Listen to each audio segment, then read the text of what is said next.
I get the feeling you want to ask me something, Commander. I like talking with you, Liara, no matter what the subject. You have been very understanding with me, Shepard. Very patient. I appreciate that. I know there are some strange beliefs about my people. I am familiar with the legend of Asari promiscuity, but those rumors have little basis in fact. When one of my people joins with an individual from another species, it is a very deep and spiritual exchange. We do not enter lightly into a union. Are you saying you want to... No! Oh no! I am not very good at this, am I? I'm sorry, Shepard. I am trying to explain why I have been so... reserved. The union is more than just sex. It is the lifeblood of my species, the way we Asari evolve and grow as a society. That is why I have never... that is why we must choose our partners with great care.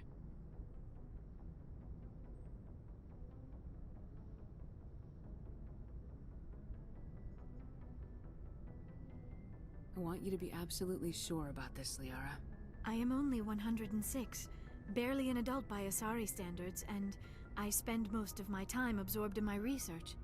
I never really thought about it, not until I met you. You are very special to me, Shepard. But with all that's happened, Saren, the Geth, the Reapers, I do not know if we are ready for this. These are dark times, Liara. Maybe once all this is over. I'm glad you understand, Shepard. There is too much at stake. We need to put aside our personal feelings and focus on stopping Saren. I wish it did not have to be that way. But we all have to make sacrifices. Let's talk about something else. I should go. Goodbye, Shepard.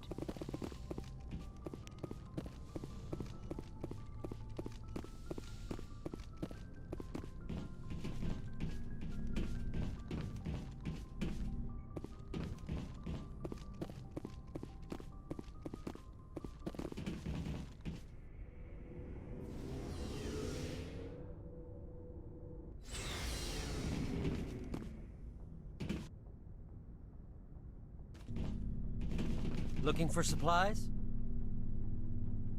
Let's see what you got. You bet, Commander.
Why did you want to be a C-Sec officer in the first place?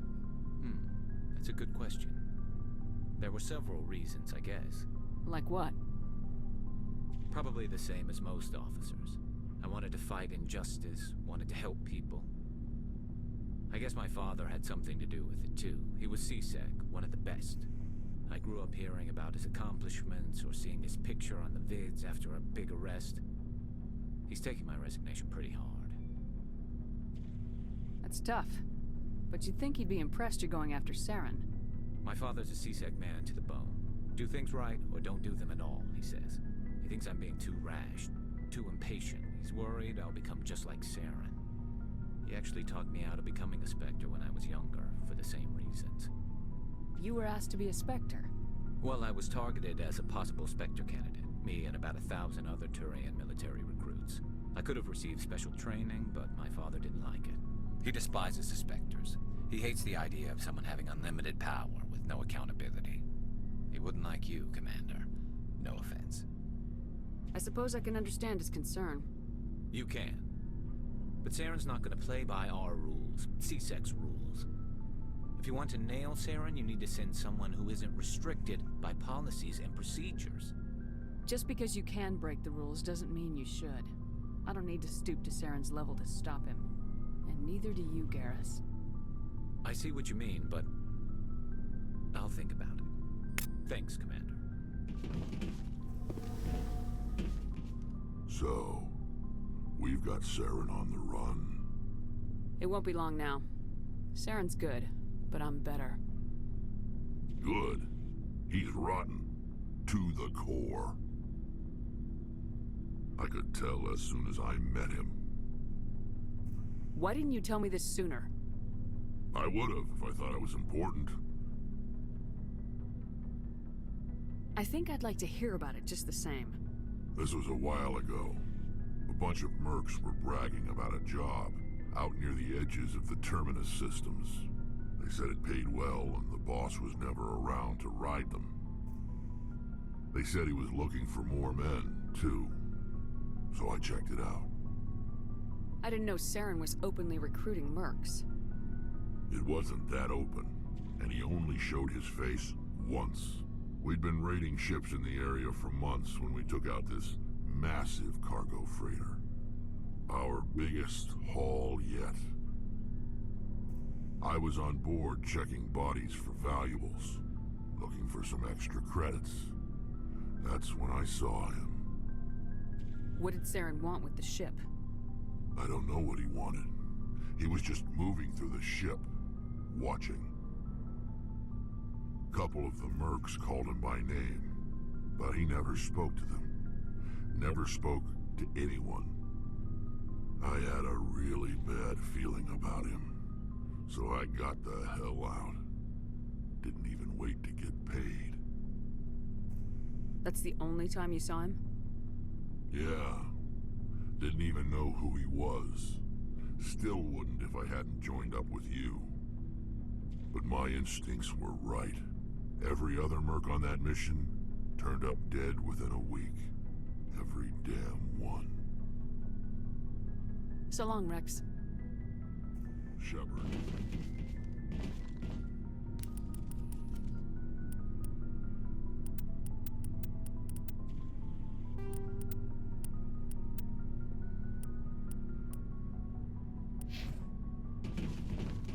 Commander? Do you have a few minutes to talk? One-on-one? Sure. I was just watching some mail from home. Oh, before I go, we saw Caden in a news vid about the Normandy. He's cute. Later, sis. Let's pretend this never happened. Are you interested in the Lieutenant, Chief? Fraternization is against regulations, ma'am. Don't ask, don't tell. What's up? You didn't come by to eavesdrop on family mail. Your family seems to be important to you. Yeah, we've always been close. Me and my sisters especially. With Dad on duty so much, I had to help Mom raise them. I was an only child, but I get the idea. At least one of my parents was always on duty. Yeah, military families, eh? With schedules like that, it's a wonder we ever have kids anymore. Things were tense between Sarah and me for a while. Then we bonded. Sounds like your father wasn't around much. Wasn't your family stationed near him? Dad always wanted to serve in space, but he wanted us to have real ground under our feet. He'd say, space is beautiful, but you can't raise a family there. I cannot rest from travel. I will drink life to the lees. All times I have enjoyed greatly, have suffered greatly, both with those that loved me and alone. For always roaming with a hungry heart, much have I seen and known, cities of men and manners, climates, councils, governments. I didn't know you liked classical literature. Ulysses was my dad's favorite poem. Every time he shipped out, he recorded me reading it. He had a dozen versions when he retired. Does he still like it?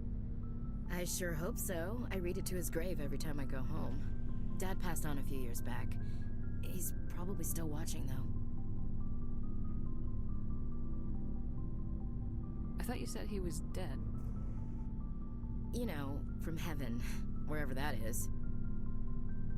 That's not a problem with you, is it? That I believe in God? Your beliefs are your business. I'm your commanding officer, not your moral compass. I appreciate that, Skipper. I should get back to my duties. Didn't mean to take up so much of your time. Dismissed, Chief. Ma'am.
Feels like we're getting near the end, doesn't it, Shepard?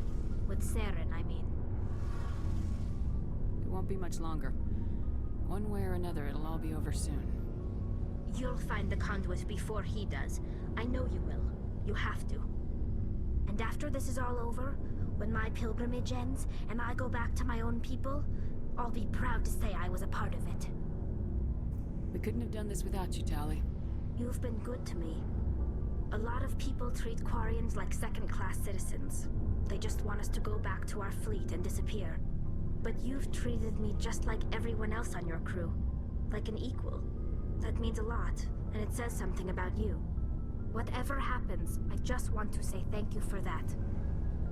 I didn't bring you along as a favor, Tali. You're here because you contribute to the mission, and I need all the help I can get on this one. Don't worry. You can always count on me. I should go. See you later.